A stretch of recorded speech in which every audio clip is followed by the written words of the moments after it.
Karimnagar commissionerate పరిధిలోని Choppadandi police station సోమవారం నాడు కరీంనగర్ పోలీస్ కమిషనర్ అభిషేక్ మహంతి వార్షిక తనిఖీల్లో భాగంగా తనిఖీ చేశారు.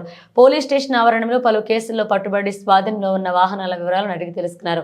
పోలీస్ స్టేషన్లో హాజరులో ఉన్న సిబ్బందితో మాట్లాడారు.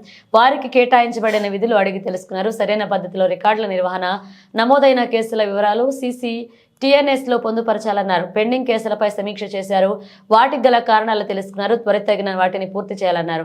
నమోదైన సైబర్ నేరాల గురించి తెలుసుకున్నారు. విజిబుల్ పోలీసింగ్ పై ప్రత్యేక దృష్టి పెట్టాలన్నారు. గ్రామాల వారీగా పోలీస్ స్టేషన్ పరిధిలోని అన్ని గ్రామాలకు పోలీస్ అధికారులను కేటాయించాలన్నారు. నూతనంగా విధుల్లో చేరిన కానిస్టేబుళ్లకు పలు సూచనలు చేశారు. పోలీస్ స్టేషన్లో అన్ని రకాల విధులను సక్రమంగా నెరవేర్చుకోవాలన్నారు.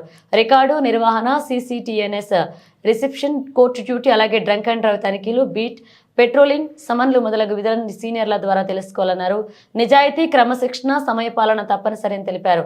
రౌడీ షీటర్లు, హిస్టరీ షీటర్లపై ప్రత్యేక నిఘా ఏర్పాటు చేసి వారి కదలికలను ఎప్పటికప్పుడు గమనించాలన్నారు. ప్రతి నెల వారికి సంబంధించిన నూతన సమాచారం ఎప్పటికప్పుడు సేకరించి నమోదు చేసుకోవాలన్నారు. ఈ కార్యక్రమంలో Choppadandi circle inspector Prakash, police station SHO Anusha, ఇతర అధికారులు పాల్గొన్నారు.